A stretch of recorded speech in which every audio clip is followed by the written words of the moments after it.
Most people think aging is just bad luck. But after 70, your life expectancy doesn't come from your genes. It comes from your daily choices. Small signals, overlooked details. They're not dramatic, but they're deadly if ignored. This isn't about living forever, it's about not dying early.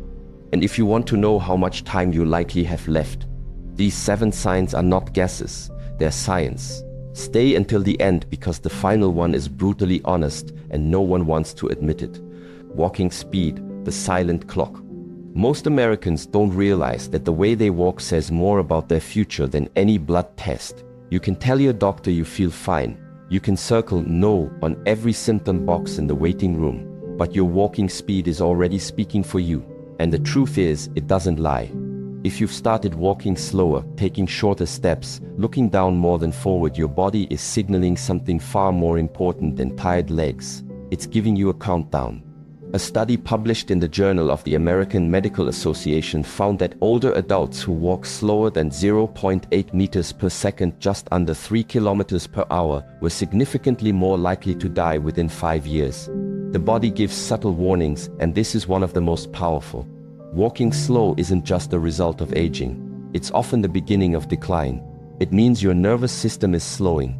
Your muscle coordination is breaking down, and your brain is no longer sending clear, confident signals to your feet. When your walking rhythm shifts, when you go from striding to shuffling, from lifting your legs to dragging your feet, that's not just habit, that's erosion. It starts gradually. You feel more cautious stepping off a curb. You pause before walking on gravel. You look down instead of forward, and with every adjustment, your confidence drops just a little more. You're not walking because it feels good. You're walking just to not fall. And that shift, that quiet loss of confidence, is how the body begins to slow, permanently. But this isn't just about the legs. That's the mistake people make. They think walking is a leg issue. It's not. Walking well requires balance, core strength, joint mobility, cardiovascular capacity, visual awareness, and brain-muscle coordination. When walking speed slows, it means multiple systems are struggling. Your lungs might be weaker. Your heart may not be pumping efficiently. Your inner ear might not be sending clear balance signals. Your brain may be reducing output to protect itself from risk. All of this shows up in the simple act of walking. And what's alarming is that most people ignore it. They accept it. I'm just getting older, they say. But aging doesn't mean helplessness. Slowness isn't a requirement. It's a reflection, a mirror of how you've treated your body over time. But here's the good news. Mirrors don't have to be permanent. What you see now can still be changed. Walking speed can improve. Strength can return. Confidence can be rebuilt. But it requires action. You must start walking with intention again. Not just to get somewhere, but to train the body to respond. You reset your posture, shoulders back, chin up, arms swinging naturally. You walk like you're still alive, not like you're afraid of breaking. Every step becomes a signal to your brain. I'm not done yet. That alone changes your neurology. It wakes up dormant muscles. It realigns posture. It reminds your body what movement should feel like: stable, strong, free. Fast walkers often live longer. And it's not just about the speed. It's about what the speed reflects. It shows that the systems in your body still communicate well. It means your heart is pumping with enough force. Your brain is coordinating with your joints. Your legs still have power. Your reflexes still react in time. It means your body hasn't surrendered, and people who haven't surrendered physically are less likely to surrender mentally. That's why walking speed is so predictive. It reflects everything happening beneath the surface. So don't let walking become a quiet decline. Use it as your daily test. Ask yourself, am I moving like someone who wants to keep living, or someone who's just trying not to fall? That answer matters more than you think, because the faster you lose your stride, the faster you lose your independence. And once independence goes, so does quality of life. Start today. Get outside. Walk with rhythm. Walk with strength. Even if it's slow now, commit to improving it. Your future depends on your steps, not the number of them. The quality. Walk like someone who still has time left and intends to use it well. Because how you walk today is how long you'll walk tomorrow. Grip strength, the death predictor in your hands. It sounds absurd, almost laughable at first, that the strength in your hands could tell someone how close you are to death. But science says otherwise.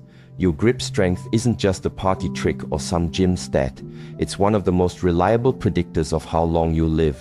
A meta-analysis published in The Lancet confirmed this. Among adults over the age of 65, a weaker grip is strongly correlated with a higher risk of dying from cardiovascular disease, cancer, and general causes.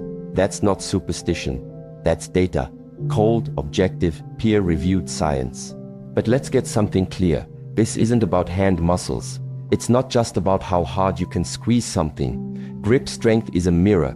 It reflects the quality of your entire neuromuscular system. A weak grip often means a weak core, slumped posture, slower nervous system, less coordination, less responsiveness. It's not just your hands failing, it's a collapse in your total physical resilience.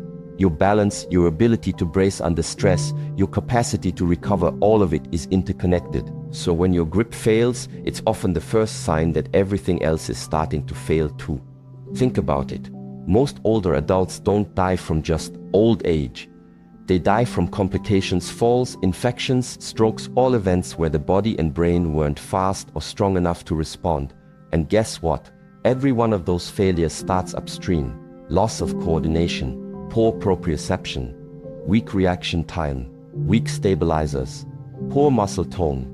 And one of the earliest signs of this breakdown is the simplest: how strong your hands are when you squeeze. It's a brutal truth, but a necessary one. Your body will become what it repeatedly avoids. If you spend years avoiding effort, your nervous system starts to downregulate its output. It stops preparing for force. It stops wiring itself for resilience. And the problem is, the degeneration is so slow, you don't even notice until the day you reach for something and drop it. Until you stumble on a step and can't recover. Until a small infection turns into a major hospitalization. That's how fragility creeps in, quietly, silently, one skipped training session at a time. Now let's flip this. What if you did something about it? What if you stopped ignoring your grip and started training it deliberately, consistently, intelligently? What if you picked up heavy things again? What if you squeezed ropes, held dead hangs, carried dumbbells, twisted open jars with force like your life depended on it, because it does? When you train your grip, you're not just training your hands. You're sending a message to your brain. You're saying, we are still needed. Keep the motor units alive. Keep the circuits sharp. Keep the joints stable. And your brain responds. Your posture improves. Your gait gets stronger. Your reflexes sharpen. Why? Because grip training activates the whole system. It reawakens dormant strength patterns that modern life has put to sleep. You think most people today are weak because they don't go to the gym. No. They're weak because they stopped using their hands, touch screens, soft objects, zero resistance. We've engineered a lifestyle where the most force your hands encounter all day is pressing a button. That's not strength, that's sedation. But you're not meant to live like that. You were built for tension, for strain, for resistance. Your hands are the interface between you and the world. They're how you create, how you fight, how you hold on. How you pull yourself up when life drags you down. Let that sink in. Because when your grip fades, so does your ability to hold on to life itself. So what do? Simple. Start where you are. No fancy equipment. No gym needed. Farmers' carries with buckets. Dead hangs on a pull-up bar. Squeezing towels, twisting ropes, opening tough jars. Every rep counts. Every squeeze tells your body, we are still in the game. It's not about bodybuilding. It's about survival. It's about staying sharp, staying alive, holding your independence for as long as possible. And let's be honest, if you're over 60 and not actively working on your grip, you're gambling. Because this isn't about vanity anymore. This is about functionality, longevity, the ability to open your own door, carry your own groceries, catch yourself when you trip. A strong grip is the difference between aging with power and aging with pain. If you're listening to this and your hands feel weak, good. That means you have work to do, and that work could extend your life, not metaphorically, literally. So don't wait for a wake-up call. Don't wait for the fall, the break, the hospital bed. Strengthen your grip now. Pick up something heavy. Hang from something solid. Train like your hands are the steering wheel of your life, because once you can't hold on, the rest of the system follows. social connection. Loneliness is more lethal than obesity. This is going to sting, but you need to hear it. Loneliness in old age isn't just uncomfortable, it's lethal. More dangerous than smoking, more destructive than obesity, more corrosive than high blood pressure. Let that sink in. We're talking about a silent force that's killing people slowly, invisibly. And most don't even realize it's happening until their health breaks down and their spirit withers. The Harvard study of adult development, the longest running study on human happiness and health, found that relationships, not wealth or fame, were the #1 predictor of long life and well-being. Not just casual relationships either, but deep ones. Bonds built on trust, laughter, and emotional safety. And a major Oxford meta-analysis added this: seniors who report being socially isolated have a 45% higher chance of dying prematurely. That's not poetic exaggeration. That's physiological fact. Because when you're alone, truly alone, your nervous system starts to shift. Your body thinks you're in danger not because of an attacker, but because connection is missing. And humans are not wired to survive that way. Loneliness triggers a slow but constant activation of your stress response. Cortisol doesn't spike and drop, it stays elevated. Inflammation creeps up.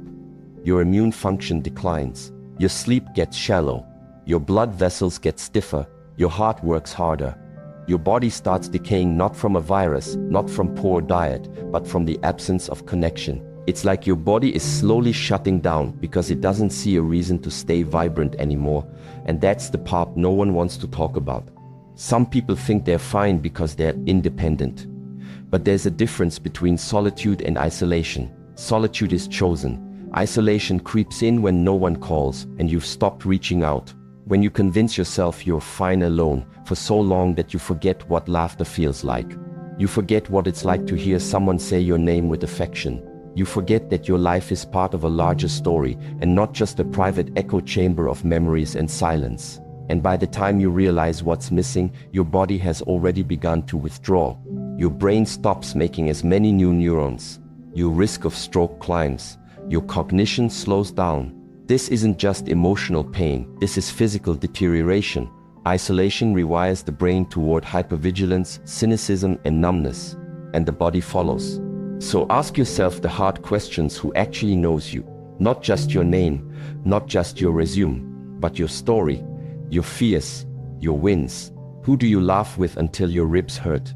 Who do you call when you feel heavy? Who do you trust enough to cry in front of?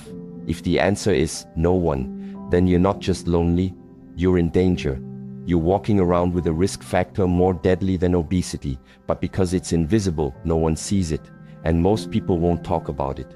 Because admitting we're lonely feels like failure, like we've lost some battle everyone else is winning. But that's a lie. The truth is, loneliness is common, and what matters is not how you ended up alone, but what you're going to do about it now. Connection takes effort, yes, especially as you age. Friends move, people die, schedules clash, but that's not an excuse to do nothing. You don't need a crowd. You need a few real ones, people who see you, who listen, who remember your birthday, who notice when your voice changes. And that doesn't happen by luck. It happens by intention. So be intentional. Join a walking group, sign up for a book club, volunteer, visit your neighbors, go to community events. Don't just sit there waiting for someone to save you from the silence. You have to make the first move. Because if you wait too long, the silence becomes familiar. And once loneliness becomes your norm, it's hard to come back. Let me be blunt, it's not about being popular. It's about being human. You don't need 50 people. You need one who checks in. One who makes you feel like your life matters beyond your own thoughts. One who notices when something's off. That's not weakness, that's biology. That's survival. That's how humans are designed. You want a better memory, build relationships, want to live longer, laugh more, want to strengthen your immune system, hug someone. It's all connected. You can take supplements, eat kale, do yoga, but if you're dying inside from isolation, none of that will save you. Loneliness is inflammation of the soul, and it spreads until it reaches your organs, until the hospital becomes your only form of contact. Until nurses become the only people who say your name. So don't wait until that moment. Build your tribe now. Even if it feels awkward, even if it's been years, reconnect with old friends. Be the one who reaches out first. Be the one who says, let's grab coffee. Make small talk. It starts there. You're not building a social media following. You're building your life support system. And it matters more than anything. Because in the end, people don't die of old age. They die of disconnection. And if you want to live really life, then make connection your priority, not your afterthought. Your body will thank you. And so will your spirit. Would you like me to expand the next chapter now? Mental sharpness. How fast you can think predicts how long you'll last. Most people are terrified of losing their mind, of not remembering their children's names, of wandering into a room and forgetting why they walked in, of slowly fading out of their own lives while their body stays behind, hollowed out. The fear is real, but the action is missing. People fear dementia, but they rarely take it seriously until the signs are screaming. By the time someone gets diagnosed, it's not the beginning. It's the end of a long, silent decline that started years, sometimes a decade earlier. According to data from the Alzheimer's Association, the brain begins to deteriorate up to 10 years before symptoms of dementia are even visible. And it doesn't start with major forgetfulness. It starts with subtle shifts. You start forgetting names you just heard. You reread the same line in a book. You pause for too long during a sentence because a word slips away. You find yourself reading less, solving fewer problems, avoiding anything that requires focus. That's not just getting older. That's your brain sending out quiet warning signals that it's losing sharpness. And if you ignore those signs, you're giving the decline permission to accelerate. Your mental speed, your ability to process information, think clearly, and adapt quickly is not just a skill. It's a survival metric. It predicts how long you'll last. Because the moment the brain begins to slow down, everything else starts to unravel. The nervous system becomes sluggish. Balance becomes unreliable. Muscle coordination suffers. Reaction time gets slower, and in old age, slow reactions mean broken hips, missed medications, bad decisions. And that cascade of decline often starts in one place: mental laziness. Not disease, not genetics, laziness. You stop challenging yourself. You stop pushing your mind, and your brain does what all systems do when unused: it shrinks. You can't afford that. If you're over 50, every year counts. The brain is plastic, which means it adapts based on how you use it, not how you used it 10 years ago, how you're using it right now. If all you do is scroll, repeat routines, watch the same shows, avoid hard conversations, and outsource your thinking, your brain will obey. It will stop generating new neurons. It will prune connections. It will shrink the hippocampus, and you'll feel it not as pain, but as fuzziness, indifference, slowness, confusion. And if that becomes your new baseline, the road to cognitive failure is already paved. But here's the truth: you can fight back. You can sharpen your brain like a blade if you introduce friction. The brain thrives on effort, not comfort. Effort, struggle, mental tension. That's the gym for your mind. That's how neurons grow. That's how neural networks strengthen. So don't wait for your mind to betray you. Train it now. Pick up a new skill, not something easy, but something that makes your brain sweat. Learn an instrument. Learn a language. Learn to write with your non-dominant hand. Practice memory drills. Force your attention to stretch. Read long books. Speak in public. Debate ideas. Do mental math. Solve puzzles that frustrate you. Not for fun, but for survival. Because every moment you avoid challenge, your brain is getting smaller. Neuroscience backs this. Neurogenesis, the creation of new neurons, is triggered by novelty, complexity, and effort. When you're exposed to new environments, when you stretch your working memory, when you force yourself to do things that feel unfamiliar and hard, your brain grows. The prefrontal cortex lights up. Synaptic density increases. Your brain becomes more resilient, not just mentally, but physically. And that means better decision-making, better balance, faster reflexes, sharper emotional control, and longer life. Most people think brain decline is inevitable. It's not. What's inevitable is decay when you stop using your mind intentionally. Just like muscles atrophy when you stop training, the brain atrophies when you stop learning. But unlike muscles, when your brain fades, it takes everything with it: your relationships, your independence, your sense of identity. The world becomes unfamiliar. You become a ghost in your own life. So if you've been feeling slower, don't ignore it. And don't excuse it away as just getting older. That's a myth. Cognitive decline can be delayed, even reversed in early stages if you take it seriously. The trick is to catch the signals early, to treat slowness, distraction, forgetfulness not as harmless quirks, but as early warning signs that demand action. Start by tracking yourself. Do you forget names you just learned? Do simple instructions now feel like puzzles? Do you avoid reading dense material because it's too much? Do you get mentally tired faster than you used to? If yes, don't panic. Just move, act, engage your brain like your life depends on it, because it does. Your brain isn't just a thinking tool, it's your command center. And once that command center loses clarity, your entire system starts drifting without direction. That's when people become passive.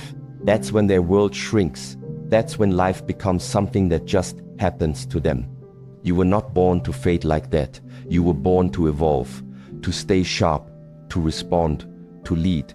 And your ability to do that starts with the quality of your thinking. So train your brain. Use both hands when you write. Learn a dance, memorize poems, take cold showers, break your routine, push through the mental friction and watch your clarity return like a flame being relit. And never forget, the speed of your thoughts isn't just a sign of how well you're aging. It's a reflection of how alive you still are. Sleep quality. It's not how long you sleep, it's what happens while you do.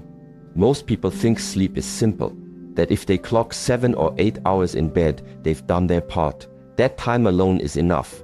But here's the uncomfortable truth. You can sleep for 8 hours and still wake up exhausted.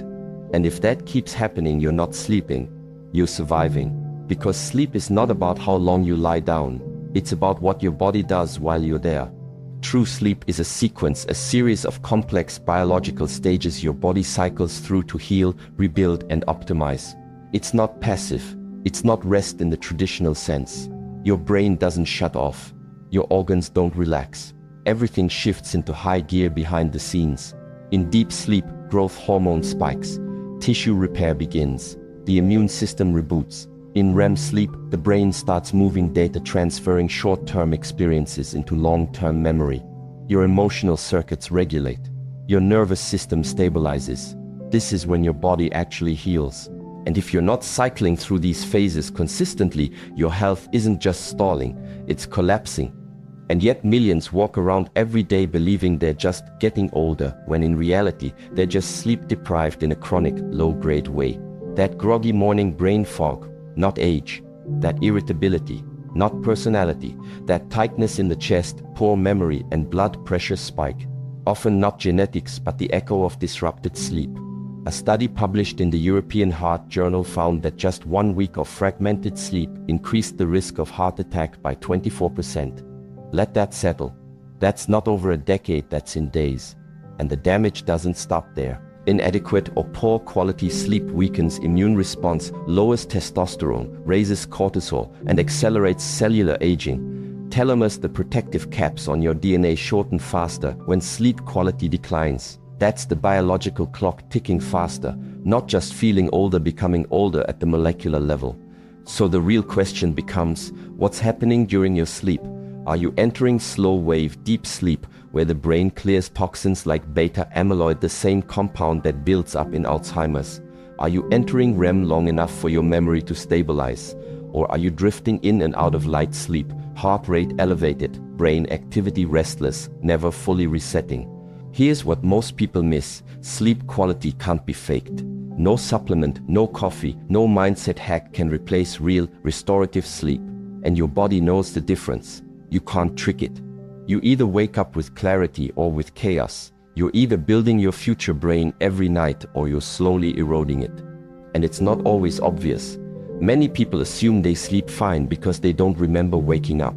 But micro-awakenings, tiny disruptions in breathing, movement, or noise break the sleep cycle without full awareness. This is especially common in people over 60. Their sleep architecture naturally shifts. Melatonin drops, circadian rhythms flatten, but that doesn't mean you're doomed. It just means you have to become strategic. That starts with facing reality. If you're waking up tired, something's wrong. If you feel wired at night but exhausted in the morning, your circadian rhythm is inverted. If you wake up multiple times to urinate, it's not just a bladder issue, it could be blood sugar, hydration timing, or even sleep apnea. And if you snore or your partner says you stop breathing, don't brush it off. Do a sleep study. You can do it from home now.